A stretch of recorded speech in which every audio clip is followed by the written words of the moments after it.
What's going on, guys? Saturday night, laying in bed, checking in with you for some training footage. Not really too much vlogging. I think I have some footage later on where I show you a meal or something.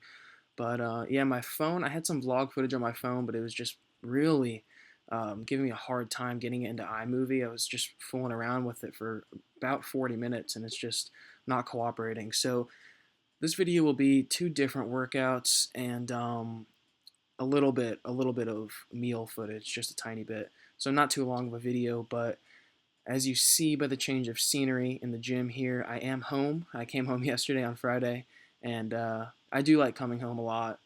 Just coming home from school is nice, and it's nice to get back in this gym. Something about a home gym, regardless of what gym it may be, the gym that you're home to is just it feels like home. So it's just nice to lift there all in all. And deadlifts I'm doing here, and you guys might give me some flack because I will admit in the past there's been a few times where I've said, all right, it's time for me to start religiously deadlifting, regardless of what my program is or my split.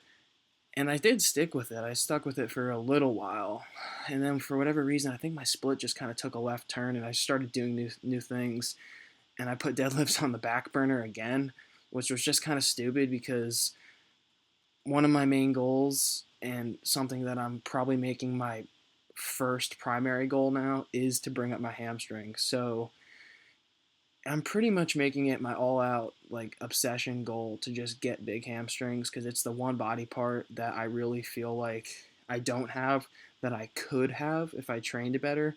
And along with hamstrings, I know my back will come up a lot with deadlifts. So I'm just gonna say this on on a video because I think it'll hold me accountable. I need to keep the deadlifts just in. I need to keep them in, and if I'm doing them consistently, because consistency is really what's going to add up over time. If I'm doing them day in and day out, then I'm going to improve muscularly and just strength wise. So, saying it right now, guys, deadlifts are going to stay in on a consistent basis. So I'm hitting the deficits here, and deficits will fry your hamstrings. So I highly recommend them for anybody trying to target those hammies. But yeah, all in all, I mean, I woke up this morning at 174.4 pounds, and yeah, today's Saturday, so that was the day after this workout because this was Friday. I think this was a pretty intense workout as far as a calorie burn standpoint goes and stuff like that. I was really, whenever I do a good amount of volume on a compound movement, I find that I get a good amount of calorie burn in, just overall fatigue. So there's that aspect. I did do cardio on this day. Also, I do 30 minutes a day. So this morning when I woke up at 174.4, I was shocked that it was in the 174s, but I was already expecting a somewhat low weigh-in, but I was honestly expecting like 176.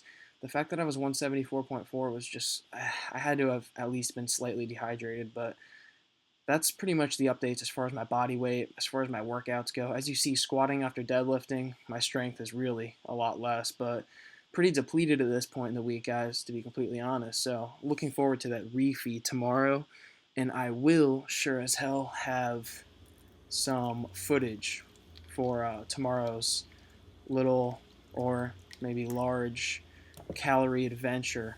So stay tuned for that, and stay tuned for the rest of the video.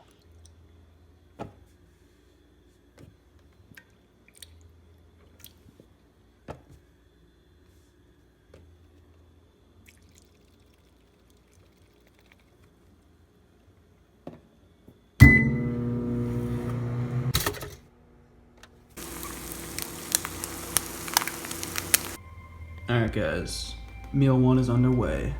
Egg whites, English muffins, some oats, pre-workout meal right here.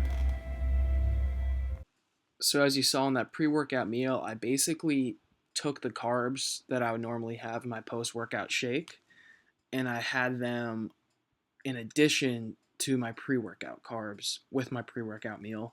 So I just had the English muffins there, which together were 54 carbs, plus the oatmeal, which was 50. So that was like a 94 carb meal. Wait, no. 104. Sorry, can't even math right now. But yeah, 104 carb meal right there, just from the oatmeal and egg whites. So pretty solid, and it made for a decent pump in this workout. The pump was a little bit better than I expected, but I'm still definitely very flat. I can just tell. And with that said, the workout was solid. The pump was good. The blood flow was good. My energy was surprisingly solid. I did have a couple scoops of pre-workout, but nothing out of the norm. So I was pretty much happy with like how everything felt in this workout. But as you saw in the bench clip, the strength was really not there. And this is my ninth training day in a row. So I'm definitely due for an off day. I'm definitely due for a couple deloads, and I'm definitely due for some calories. So, you know, with that being said, after those few things I just mentioned are taken care of, I'm more than confident that I'm going to come back in a state where I'll be able to crush more intense workouts, and I'll be able to just generally look better is what tends to happen after stuff like that. So if you enjoyed this video, guys, comment, like, subscribe, and I will check you in the next one, which will probably be the refeed. Until then, peace out.